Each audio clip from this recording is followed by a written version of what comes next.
ঘুরতে ঘুরতে দেখুন আমি কোথায় চলে আসলাম।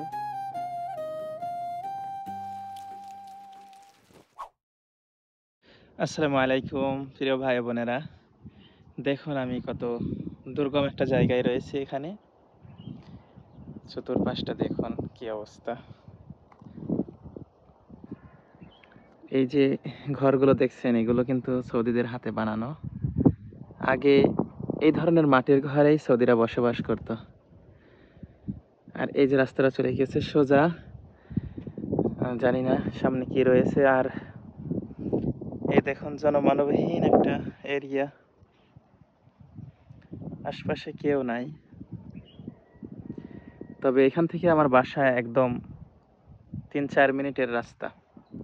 তো চলুন আমরা সামনে যাই, দেখি ইনশাল্লাহ। আমি আছি সৌদি আরবের এক শান্ত পল্লী এলাকায়।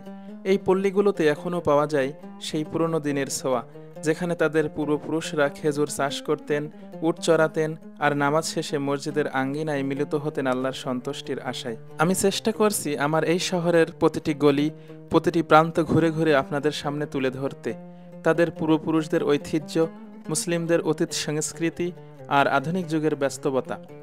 এর সাথে আপনারা আরও দেখতে পাবেন এই দেশে বসবাসরত প্রবাসীদের জীবনযাত্রা, তাদের প্রতিদিনের কাজকর্ম, সংগ্রাম আর স্বপ্নের গল্প। সবাই নিজের পরিবার আর ভবিষ্যতের জন্য পরিশ্রম করে যাচ্ছে নীরবে। এই গল্পগুলোই সৌদি আরবের প্রতিটি প্রান্তে ছড়িয়ে থাকা জীবনের বাস্তব চিত্র। জীবনের পথে হেঁটে হেঁটে আমরা অনেক কিছুই দেখি, হাসি, ক্লান্তি, প্রবাসের বাস্তবতা আর কিছু শান্ত মুহূর্ত। এই স্মৃতিগুলো আমি হারিয়ে যেতে দিতে চাই না। আমি চাই এগুলোকে হৃদয়ের এক কোণে আমার স্মৃতির ভাণ্ডারে চিরদিনের মতো সংরক্ষণ করে রাখতে। তাই তো নিজের লম্বা ডিউটি শেষ করে অজানা গন্তব্যে মাঝে মাঝেই ছুটে চলছে আজমির ইনকে এসে। প্রিয় ভাই বোনেরা, দেখুন ঘুরতে ঘুরতে সুন্দর একটা জায়গায় পৌঁছেছি আমি। কি বড় বাড়ি, মাশাআল্লাহ তাবারাকাল্লাহ। সামনে আরেকটা, আর এদিকে খেজুরের গাছগুলো পড়ে আছে, চারপাশে সবুজ, অনেক সুন্দর এরিয়াটা।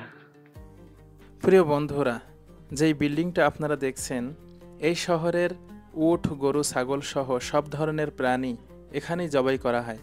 প্রতিদিন এখান থেকে হালালভাবে প্রক্রিয়াজাত মাংস শহরের বিভিন্ন বাজারে পৌঁছে যায়। প্রিয় ভাই বোনেরা, ঘুরতে ঘুরতে দেখুন আমি কোথায় চলে আসলাম। এখানে অনেকগুলো উট রয়েছে, সুন্দর সুন্দর বড় বড় উট আছে। অনেক উটের মধ্যে এই উটটা খুব বড়, হ্যাঁ অনেক বড় উট। আর এই এরিয়াটা হলো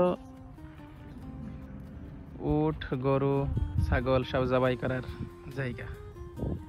এখানে এনে জবাই করা হয়। দেখুন সুদানি ভাইটা এখানে কাজ করছে। বন্ধুরা, ছোট ছোট বাঁশের ঘেরের মধ্যে উটগুলোকে বেঁধে রাখা হয়েছে। সৌদিরা এখান থেকে উটগুলোকে ক্রয় করেন এবং পাশেই যে বিল্ডিংটা আপনারা দেখলেন ওখানে নিয়ে যান জবাই করার উদ্দেশ্যে। দেখুন প্রিয় ভাইরা, অনেক উট, অনেক।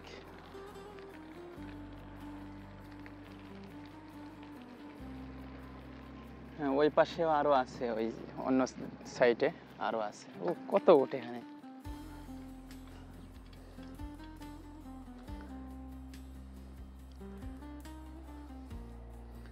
ঘাস খাচ্ছে, পানি খাচ্ছে উটগুলো। আমার বাসা থেকে প্রায় 2 কিলোমিটার হবে এই জায়গাটা। এখানে ছাগল, গরু, উট এই প্রাণীগুলো জবাই করা হয় ওখানে, মাসনা। তো আমি আসলাম, গোশ নিলাম 2 কেজি, আর একটু ভিডিও করছি। এখনই আবার চলে যাবো বাসায়। আসসালামু আলাইকুম। আলহামদুলিল্লাহ, তামাম তামাম। দেখুন উনি হয়তো সম্ভবত এই উটগুলোর মালিক, একজন সৌদি। এখানে অনেক উট। আর এই যে ওই পাশে ছোট ছোট যে ঘরগুলো দেখা যাচ্ছে, আপনারা দেখতে পাচ্ছেন, ওইগুলোর মধ্যে ছাগল আছে। ছাগল, ভেড়া আর দুম্বাগুলোকে ছোট ছোট খুপড়ি ঘরের মধ্যে রাখা হয়েছে। সৌদিরা এখানে এসে পছন্দমতো প্রাণী বেছে নেন এবং এখানেই জবাই করিয়ে গোস্ত নিয়ে চলে যান। সত্যি বলতে পুরো ব্যবস্থাটা খুবই সুন্দর ও ঝামেলাহীন। প্রিয় ভাই বোনেরা, আজকে আমার ছুটির দিন রয়েছে, এই কারণে একটু বাইরে এসেছিলাম ঘুরতে। তো আলহামদুলিল্লাহ যে উদ্দেশ্য নিয়ে এসেছিলাম তা পূরণ হলো। গোশ নিলাম 2 কেজি। এখন বাসায় যাব, ইনশাআল্লাহ খাবার বানাবো। তো সকলেই ভালো থাকবেন, সুস্থ থাকবেন প্রিয় ভাই বোনেরা। দেখা হবে নতুন আরো একটি ভিডিওতে।